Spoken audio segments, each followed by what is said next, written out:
It was earlier than that it went wrong, but this is bad for Secret. This is where they were completely outclassed, outplayed. Able to get a three-man vacuum. Nice wall on top of that. Sonic Wave goes off, but VP are still taking enough to survive through this. Illidan will drop a little low thanks to that Orchid, but he's still able to get out. Secret very nice reset. Desperately need to try and chase down these heroes. But yeah, I think this was the complete team wipe as well. Yeah, they force the wards out, then they just cause, they make them force them out of their base, and then overcommit by Secret, and then beautiful play by Phobos. Do you think that Secret at all thought that VP wouldn't pick Silence again, considering how it's fared for them in the past few games? I don't know. VP's the only team that's really picked it here. Right. They didn't seem. I don't think that they show any fear. They just pick it no matter what. So I don't know. I think Secret should have probably predicted that. They just did such a good job of shutting down RTZ in this game. Well, we have seen one of the weaknesses of Luna, and I actually think that the Visage pick was a huge. I know you're a huge Visage fan yourself. Why is that hero not picked more often?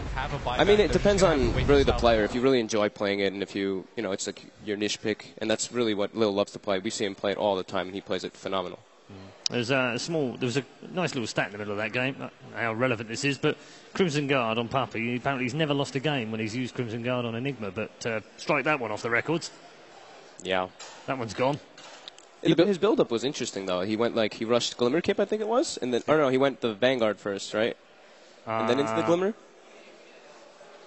Well, either way, he let the Dark... I mean, he definitely went Glimmer, that's for sure. Yeah, he let the Darkseer build up the mech, which is really nice, and then he went Tranquil Boots, and he moved around trying to make space for the Luna to try to catch up, and the rotations were perfect. You saw S4 clean up, he gets a triple kill bottom extremely early, RTZ ports, uses Eclipse, gets killed, but S4 had such a great game, you thought that it was going to be enough for RTZ to catch up, but they just kept running right at him, punish him continuously, and ended up working out really well for them. It was relatively even in the early game, Merlini, and where do you think the key point was for Secret? Where did they really lose this? I mean, it's just the coordination of VP and the team fights. They shut down the Queen of Pain, as we saw in that last fight with the Global Silence. And, I mean, they had a similar lineup in game number 1 where it's like, okay, if they ever get to the point where it's 5-on-5 team fight, VP generally drafts a way stronger lineup, and their coordination is really good with the heroes that they pick for themselves, which is why they utilize Silencer a lot. So, I don't know. I think Secret expected to be able to push down a lot harder and then kind of secure map control and play around VP instead of into them. Definitely didn't work out. What were your thoughts, Wins, overall? I think RTZ got shut down too hard as well. Like, the Enigma didn't really pay off. It was a very risky pick as well because he weakened the lanes and they didn't get enough for the carry. And he was just way too poor in that game. Anything? What stood out to you? The Enigma pick, I think, was interesting. We were talking about it up in the suite about, okay, so you've got Luna who desperately needs farm, can't get by with a bad start, and then you have, like, Enigma as well. And people were saying that that Enigma wasn't really there for the black hole so much as all the other utility that he gives you. But I still think some of the black holes were good, or you can lock down Storm and stuff like that. But I just think overall VP executed way better than Secret in that game. Okay. Apparently, I think we have a new team lineup for Virtus Pro. I don't know whether we can show that, can we? Yeah, there we go. Look, it's on the right hand side over there. Nice. It's beautiful. That looks so good. I've always wondered what you would look like. So have I, Paul. With hair like that.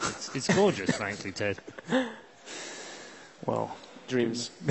Only dreams. See, that's what happens when you upset people in production. Hey. What did you do to them? I said they could do that. I didn't. Oh. Yeah. They checked with me first. They were very polite. I would have just done it. Yeah, no, see, nice guy productions. So let's look forward to the third game then. Merlini, in terms of the draft, have we got any feels for how FNG's drafted in those first two? Any mistakes that you may have seen? Anything that you can think that he's done positively? And how's he going to change that for game 3? I think it's just a matter of who drafts too greedily. In the first game, it was way too greedy. We were like, okay, Dusa, there's a reason why no one picks Dusa. She can't do anything before like 30 generally. And then that game, we saw the Enigma and the Luna.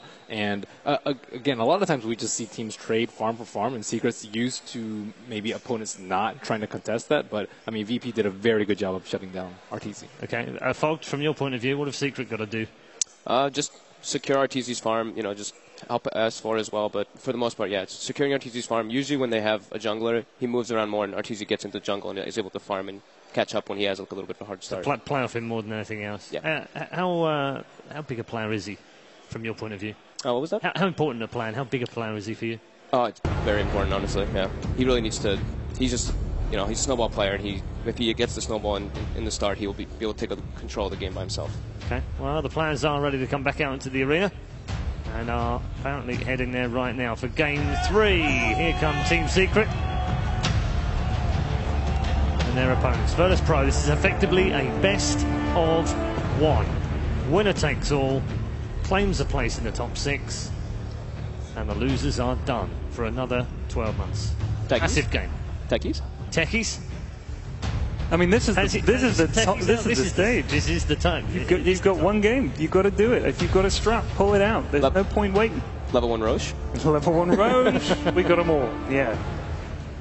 I mean, you've got to feel, I think everybody's in their heart thinks Secret have something, some extra special strat to pull out, but I'm not sure. Do you think you can pull off a level 1 Roche? Like, you can hear a roar. Do you think the crowd's going to give it away? They would need to hold up a sign just saying, like, keep it down, guys, like level 1 Roche, keep it quiet, and then good luck, maybe, Good luck keeping that crowd quiet. There's no way you keep those guys quiet. They're amazing. Well, that's when you find out whether the crowd is supporting Secret or VP, I guess, at that point. I mean, the thing is, like, if you are going to do a level 1 Roche with the current popular picks, you would have to have a certain amount of a different hero. Then it will be very obvious that you're trying to do something weird. Yeah. You can do it with Luna. Luna? Dazzle? Luna, Dazzle, yeah. We're two out of 5. There are 2 ranged heroes, too. Come on. How about the 3 other heroes? Luna, Dazzle, Alchemist.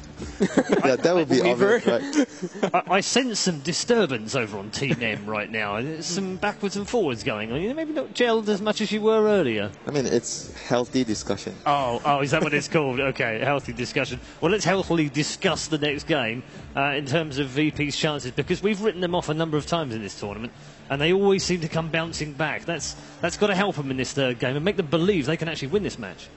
I think in the second game, I felt that Secret just maybe picked a little too greedy. That's why I felt the game actually went that way. If it's a more even game, I would obviously favor Secret. And in the game 1, like Ben mentioned, it was actually VP who actually went too greedy with the Medusa. But however, I feel in the game 1 itself, if the execution was a little bit better in the team fights, VP still has a chance to actually take that game. Okay. Fogged, what do you think?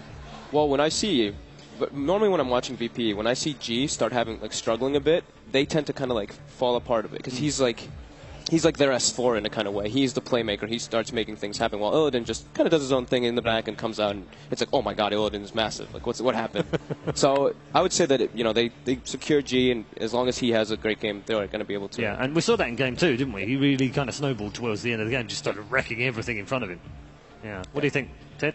I think that a lot of teams have a player that they rely on a lot. And I think for Secret it's Arteezy, for EG it's like Sumail. And we said previously, if you shut down that guy, it's a lot harder for the team to come back. Even though they've got such a talented pool of players, we just saw what happens. If you shut down Arteezy, it makes things a lot harder. They rely on him in a lot of ways. So I think that the plan in this game, like Fogg said, got to get him his farm, and then you've got a chance, I think. And likewise, the other team are going to be looking to shut down each other's superstar. Both teams have got other players, though, Melini. Who do you think needs to step up? Illidan, maybe? I think... I mean, it's...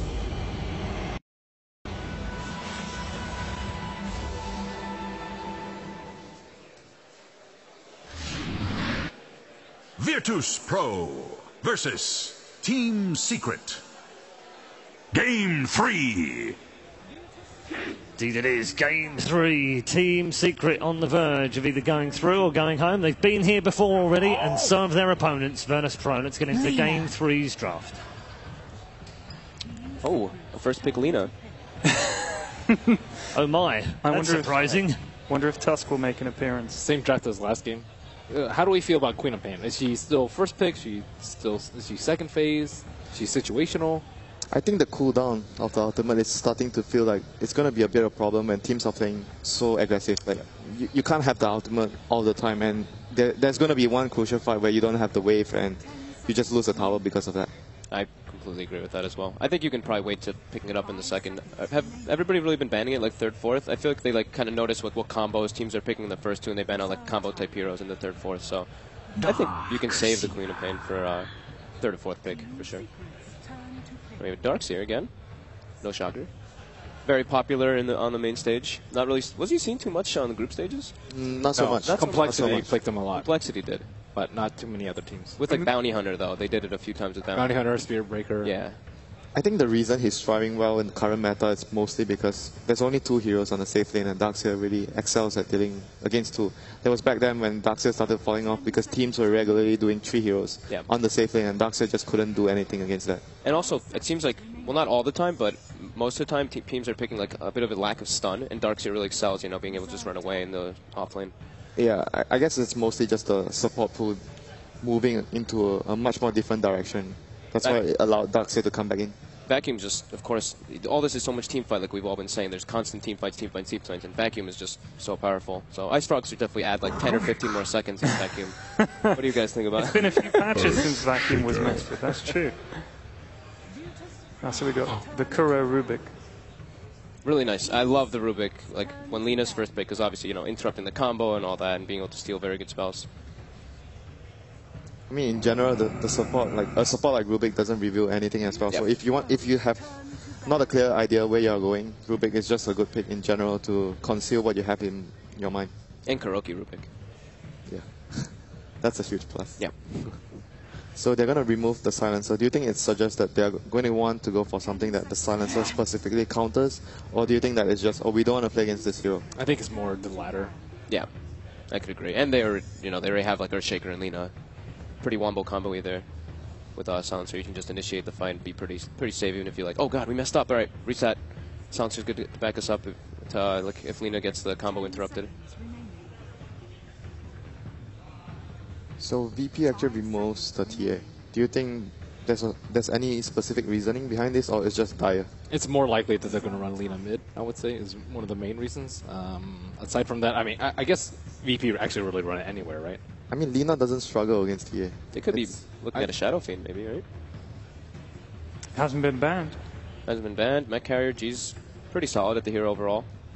And they have the Earthshaker to sit back and rely on him. And Illidan's definitely played Lina. And also, you know, Lina can be the support as well. So it's very open-ended lineup.